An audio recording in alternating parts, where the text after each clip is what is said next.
जय हिंद साथियों, मैं आप सभी का स्वागत करता हूं रिस्टार्ट इंस्टीट्यूट परिवार में। आशा करता हूं आप सभी अच्छे होंगे और मजे से पढ़ाई कर रहे होंगे। आज का यह वीडियो वेरी मोस्ट इंपोर्टेंट होने वाला है। इस वीडियो में हम क्लास 12 फिजिक्स के वेरी मोस्ट इंपोर्टेंट डेरिवेशन और न्यूमेरिकल्स को सॉल्व करेंगे।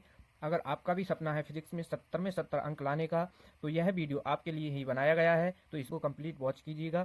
तो ये सभी derivation very most important derivation है। और ये देख लीजिए, इसमें देखो पहला डेरिवेशन ये है, आपको दिखा दें, ये है। ये सभी derivation very most important derivation है। इन सभी को आज हम सॉल्व करेंगे और इसके साथ ही न्यूमेरिकल्स को भी सॉल्व करेंगे। तो चलिए स्टार्ट करते हैं। इसमें देखो पहला डेरिवेशन है कि में गॉस की प्रमेय का उल्लेख कीजिए।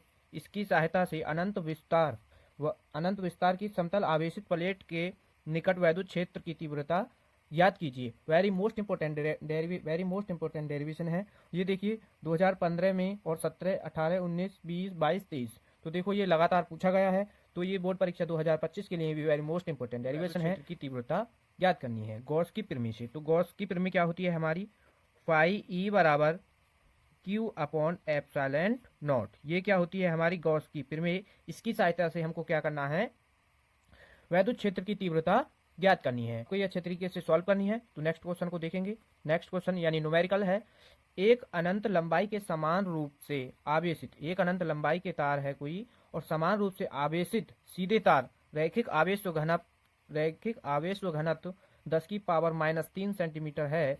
तार से 2 सेंटीमीटर की दूरी पर वैद्युत क्षेत्र की तीव्रता ज्ञात कीजिए। वेरी मोस्ट इंपोर्टेंट न्यूमेरिकल है। तो इसको अच्छे तरीके से सॉल्व करेंगे और साथ ही साथ आपको कॉपी में नोट करना है। तो यहाँ पर देखो सबसे पहले आपको क्या है, न्यूमेरिकल सॉल्व करते समय आपको एक बात का ध्यान रखना होगा। सबसे पहले जो वैल्यू आपको न्यूमेरिकल में दी गई है उनको लिखना है, फिर आगे इसको सॉल्व करना है। तो यहाँ पर देखो जो इसमें दिया है उसको लिखेंगे। सबसे पहले देखो दिया है, क्या इसमें दिया है। तो यहाँ पर देखो एक अनंत लंबाई के समान रूप से आवेशित सीधे तार रैखिक आवेश घनत्व। तो इसमें रैखिक आवेश व घनत्व कितना दिया है, 10⁻³ यानी 10 × 10⁻³ सेंटीमीटर रेखीय आवेश व घनत्व दिया गया है। तो ये होता है हमारा लैम्डा। तो लैम्डा बराबर 10 × 10⁻³ सेंटीमीटर। ठीक। और क्या दिया है इसमें, तार से 2 सेंटीमीटर की दूरी पर वैद्युत क्षेत्र की तीव्रता ज्ञात कीजिए। ठीक। तो यहाँ पर आर की वैल्यू क्या दी गई है, आर बराबर 2 सेंटीमीटर दिया गया है। ठीक, आर बराबर 2 सेंटीमीटर। तो सेंटीमीटर को हम क्या करेंगे, इसमें मीटर में बदलेंगे। तो यहाँ से इसको हम मीटर में बदलेंगे तो 2 × 10⁻² हो जाएगा, यानी आर का मान ये हो जाएगा। ठीक।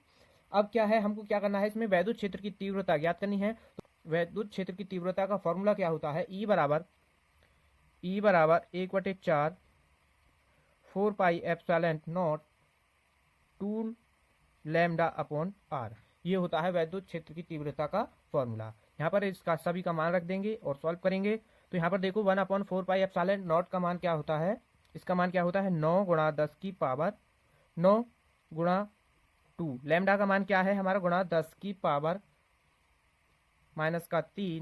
और अपॉन में क्या है आर का मान है 2 × 10⁻²। ठीक। ये तो यहाँ पर क्या है, यहाँ पर देखो अब क्या करेंगे इससे आगे। अब देखो यहाँ से देखो 2 से तो 2 कैंसिल हो जाएगा। ठीक। अब यहाँ पर देखो ये 10 है, तो यहाँ पर एक पावर होगी, यानी इसकी भी एक पावर होगी 1। और यहाँ पर क्या है 10⁻3, तो इसको यहाँ पर हम माइनस कर देंगे। तो 9 × 10⁻9 गुणा, अब यहाँ से देखो ये प्लस की है माइनस की है, तो एक हो जाएगा यहाँ से माइनस, तो 10⁻2। तो नीचे क्या बचा है 10⁻2। तो 10⁻2 से 10⁻2 कैंसिल हो जाएगा। तो यहाँ पर वैद्युत क्षेत्र की तीव्रता का मान आ जाएगा ई बराबर 9 × 10⁻9। और इसका मात्रक क्या होगा, न्यूटन पर कूलाम। आपको मात्रक भी साथ के साथ लिखना है, अगर मात्रक नहीं लिखेंगे तो आपका नंबर काट दिया जाएगा। तो ये बात इसका आपको ध्यान रखना है। वेरी इंपॉर्टेंट न्यूमेरिकल था, तो आपको अच्छी तरीके से समझ आ गया होगा। तो अब नेक्स्ट डेरिवेशन है, तो उसको देखेंगे। डेरिवेशन है, किसी वैद्युत द्विध्रुव के कारण अक्षय स्थिति में किसी बिंदु पर वैद्युत क्षेत्र की तीव्रता का व्यंजक ज्ञात कीजिए। वेरी मोस्ट इंपोर्टेंट डेरिवेशन है। 2014, 16, 19, 22, 23 में पूछा गया है। तो इसको आपको अच्छे से सॉल्व करना है। नेक्स्ट डेरिवेशन को देखो। इसमें गॉस के नियम का उपयोग करके एक समान आवेशित अनंत समतल चादर के कारण वैद्युत क्षेत्र ज्ञात कीजिए। देखो ये 2013, 14, 15, 16, 17, 18, 19 19 में नहीं, 22, 20, 22, 23, तो इंपॉर्टेंट डेरिवेशन है, तो इसको आपको अच्छे तरीके से सॉल्व करना है। तो इसमें क्या है, गॉस के नियम के उपयोग से, इसमें भी गॉस का नियम का उपयोग करना है, और इसमें क्या है, अनंत समतल चादर के कारण वैद्युत क्षेत्र ज्ञात करना है। तो नेक्स्ट डेरिवेशन को देखो, ये वेरी मोस्ट इंपोर्टेंट सभी डेरिवेशन है। स्थिर वैद्युतिकी में गॉस के नियम को सिद्ध कीजिए। गॉस का नियम आपको पता है क्या है हमारा, फाई ई बराबर क्यू अपॉन एप्सिलॉन नॉट, ये है हमारा गॉस का नियम।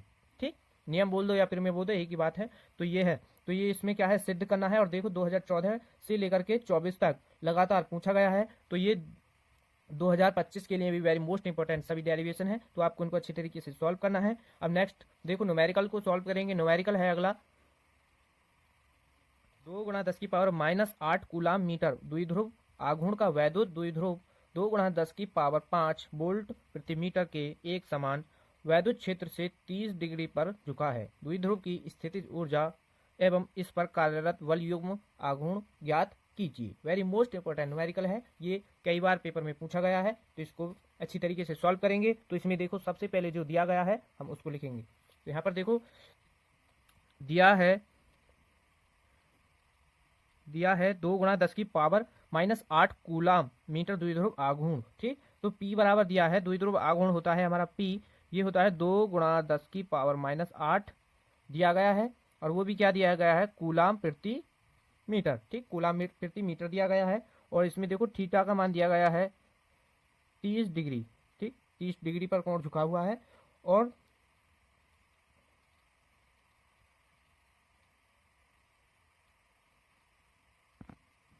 इसमें देखो ई का मान दिया गया है, ई बराबर दिया गया है 2 गुणा 10 की पावर 5, वो वोल्ट प्रति मीटर में दिया गया है। और इसमें क्या करना है, हमको पहले द्विध्रुव की स्थितिज ऊर्जा ज्ञात करनी है। तो द्विध्रुव की स्थितिज ऊर्जा का फॉर्मूला क्या होता है, -P cos थीटा, ये होता है द्विध्रुव की स्थितिज ऊर्जा का। तो यहाँ से लिखेंगे हम द्विध्रुव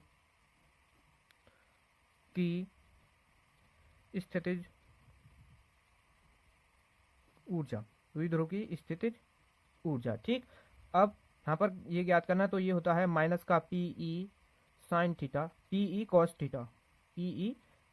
थीटा। ठीक, और यहाँ पर इसके मान रखेंगे, तो यहाँ पर देखो माइनस का P का मान क्या है, 2 गुणा 10 की पावर -8, और E का मान है 2 गुणा 10 की पावर +5, और cos थीटा, तो यहाँ पर देखो थीटा का मान रखेंगे cos 30, थीटा का मान है cos 30। तो यहाँ से इसको आगे सॉल्व करेंगे, तो यहाँ पर हो जाएगा ये 2 दूनी का 4, और 10 की पावर 8 है, और यहाँ पर 10 की पावर क्या है, +5, और यहाँ से क्या आ जाएगा इसका मान, यानी इसको माइनस कर देंगे, तो यहाँ से 10 की पावर -3 बचेगा, और cos 30 का मान क्या होता है हमारा 1, तो यहाँ पर इसका मान आ जाएगा -4 गुणा 10 की पावर -3। ठीक, ये आ गया हमारा स्थितिज ऊर्जा का मान। ठीक, और हमको और क्या याद करना है, बल युग्म आघूर्ण, यानी बल युग्म आघूर्ण क्या होता है, टो। तो टो बराबर क्या होगा हमारा, Pe साइन थीटा होता है टो बराबर। तो ठीक, तो यहाँ पर देखो इसका मान ज्ञात करेंगे, तो बराबर P का मान क्या है हमारा, 2 गुणा 10 की पावर -8 गुणा 10, यहाँ से क्या है, E का मान 2 गुणा 10 की पावर 5 गुणा साइन 30 का, यानी थीटा का मान यहाँ पर 30 है, तो साइन 30 हो जाएगा यहाँ पर। ठीक, अब इसको आगे सॉल्व करेंगे, तो यहाँ पर देखो साइन 30 का मान क्या होता है हमारा 1/2। ठीक, 1/2 होता है, यहाँ से देखो 2 की 2 में करेंगे तो 4 हो जाएगा, और इसको पावर माइनस कर देंगे यहाँ से 10 की पावर -3, और साइन 30 का मान होता है 1/2, तो 2 से ये कैंसिल हो जाएगा 2 बार, तो यहाँ से इसका टो का मान आ जाएगा 2 गुणा 10 की पावर -3, 2 गुणा 10 की पावर -3 आ जाएगा ये। ठीक, वेरी मोस्ट इंपॉर्टेंट न्यूमेरिकल था, तो ये आपको अच्छे तरीके से समझ आ गया होगा, और इसका स्क्रीनशॉट कर लीजिए। नेक्स्ट क्वेश्चन को सॉल्व करेंगे। अब नेक्स्ट डेरिवेशन है, समांतर प्लेट संधारित्र की धारिता के लिए व्यंजक का निगमन कीजिए, इसकी धारिता को कैसे बढ़ाया जा सकता है। वेरी मोस्ट इंपोर्टेंट डेरिवेशन है, तो ये आपको अच्छी तरीके से सॉल्व करना है, और ये हर बार पूछा जाता है। तो ये देखो यहाँ पर 2015, 16, 17, 18, 19, 20, 22, 23, तो ये देखो लगातार पूछा गया है, वेरी मोस्ट इंपोर्टेंट डेरिवेशन है। तो इसमें देखो करना क्या है कि समांतर प्लेट संधारित्र की धारिता के लिए व्यंजक ज्ञात करना है। तो वो व्यंजक क्या होगा आपका, ज्ञात करके आएगा, यानी इसको जब हम डेरिवेशन को सॉल्व करेंगे तो वो क्या होगा हमारा, Ka के A epsilon not upon D. ये आएगा हमारा डेरिवेशन सॉल्व करके। और इसका सी यानी संधारित्र का मात्रक क्या होता है हमारा फैराड, ठीक, फैराड होता है। तो ये वेरी मोस्ट इंपॉर्टेंट डेरिवेशन है, तो इसको अच्छी तरीके से सॉल्व कीजिए। तो अब नेक्स्ट डेरिवेशन यानी नेक्स्ट न्यूमेरिकल को सॉल्व करेंगे। न्यूमेरिकल है, एक समांतर प्लेट संधारित्र की प्रत्येक प्लेट का क्षेत्रफल 100 सेंटीमीटर स्क्वायर है तथा दोनों प्लेटों के बीच वैद्युत क्षेत्र की तीव्रता 100 न्यूटन प्रति कूलाम है और प्लेट पर कितना आवेश होगा। तो इसमें क्या है, हमको प्लेट पर आवेश ज्ञात करना है। वेरी मोस्ट इंपोर्टेंट न्यूमेरिकल है, ये न्यूमेरिकल भी कई बार पेपर में पूछा गया है, तो इसको अच्छी तरीके से सॉल्व करेंगे। तो इसमें देखो दिया गया है ठीक, जो दिया गया है उसको लिखेंगे पहले। तो इसमें देखो दिया है प्लेट के प्रत्येक क्षेत्रफल यानी क्षेत्रफल क्या है हमारा ए का मान दिया है 100 सेंटीमीटर स्क्वायर, ठीक, 100 सेंटीमीटर स्क्वायर दिया गया है। और इसको हम क्या करेंगे, पहले सेंटीमीटर में है तो इसको मीटर में बदल लेंगे। तो 100 गुणा 10 की पावर -2 क्या हो जाएगा, मीटर स्क्वायर। अब यहाँ से देखो मीटर यानी यहाँ पर देखो ये सेंटीमीटर स्क्वायर में दिया गया है, तो यहाँ पर क्या हो जाएगा, अब ये इसकी पावर क्या हो जाएगी, डबल, ठीक, यानी इसकी पावर अब क्या होगी, 10 की पावर -4 होगा, ठीक। अब ये हो जाएगा यहाँ से ए का मान, और हमें दिया गया है ई बराबर वैद्युत क्षेत्र की तीव्रता दी गई है 100 न्यूटन प्रति कूलाम, और क्यू का मान हमको इसमें ज्ञात करना है यानी आवेश ज्ञात करना है। तो हम क्या करेंगे, समांतर प्लेट संधारित्र की धारिता का फॉर्मूला होता है हमारा सी बराबर A epsilon not upon D, ठीक, ये होता है। अब यहाँ पर देखो हमको क्यू का मान ज्ञात करना है, तो सी का मान यहाँ पर क्या रख देंगे हम, यहाँ पर आपने एक फॉर्मूला पढ़ा होगा क्यू बराबर सी इंटू वी, ठीक, सी इंटू वी होता है। तो हम अब क्या करेंगे, इस सी के मान को यहाँ पर रख देंगे। तो क्यू बराबर क्या होगा हमारा A epsilon not upon D into में क्या हो जाएगा वी। तो यहाँ से देखो v बराबर क्या हो, आपने एक फॉर्मूला पढ़ा होगा ई बराबर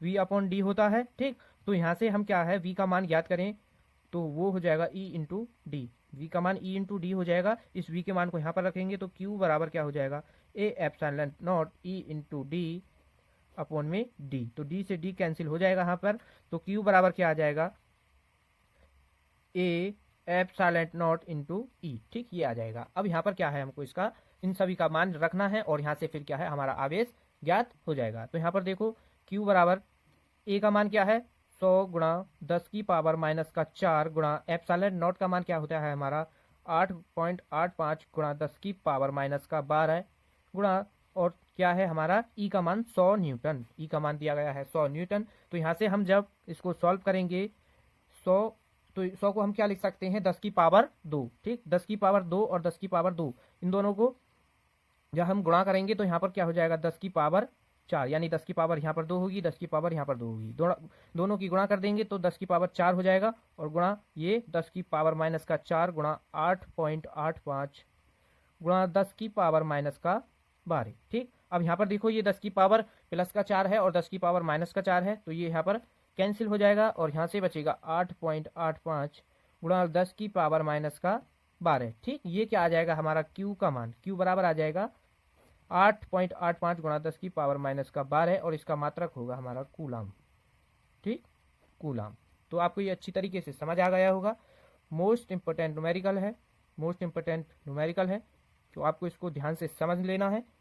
अगर ये थोड़ा बहुत आपको समझ नहीं आया है तो वीडियो को पीछे करके दोबारा से देख लेना, तो आपको अच्छी तरीके से समझ आ जाएगा। अब नेक्स्ट डेरिवेशन को देखेंगे।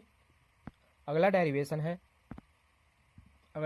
है समांतर प्लेट संधारित्र की धारिता के लिए सूत्र का निगमन कीजिए जब इसकी प्लेटों के बीच आंशिक रूप से परावैद्युत पदार्थ रखा हो। तो वेरी मोस्ट इंपोर्टेंट डेरिवेशन है। तो देखो 2023, 16 और 18, 20, 22, 23 में पूछा गया है।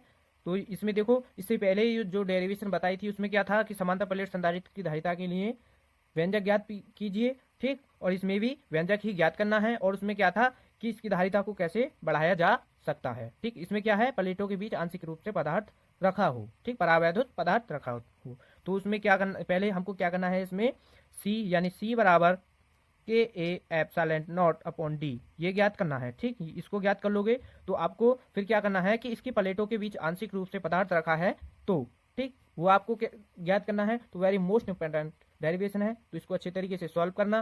तो नेक्स्ट डेरिवेशन को देखो, यहाँ पर देखो अगला डेरिवेशन है किरचॉफ के वैद्युत परिपथ संबंधी नियमों की सहायता से संतुलन अवस्था में यानी संतुलन अवस्था व्हीट स्टोन सेतु के लिए P अपॉन क्यू बराबर R अपॉन S प्राप्त कीजिए। ये क्या है, व्हीट स्टोन सेतु की संतुलन अवस्था है, ये इसमें हमको इसमें सिद्ध करके दिखाना है। P अपॉन क्यू बराबर R अपॉन S, ठीक, वो भी किरचॉफ के नियम से, किरचॉफ के नियम है दो, उनसे आपको ये संतुलन अवस्था सॉल्व करके दिखानी है। और जहां पर P Q R S चारों के P Q R S क्या है, चारों भुजाओं के प्रतिरोध है। वेरी मोस्ट इंपोर्टेंट डेरिवेशन है, 2017 में पूछा गया है, 18 में पूछा गया है, 19 में, 20 में, 22 में, 23 में पूछा गया है। तो ये वेरी मोस्ट इंपोर्टेंट डेरिवेशन है, इसको अच्छे तरीके से सॉल्व करना। अगला न्यूमेरिकल है, तो इसको देखो सॉल्व करेंगे, वेरी मोस्ट इंपोर्टेंट है, ये कई बार पेपर में पूछा गया है, तो ये इस बार भी पूछा जा सकता है। बस इसमें क्या हो सकता है, ज़्यादा से ज़्यादा ये आपके मान बदल दिए जाएंगे। ठीक,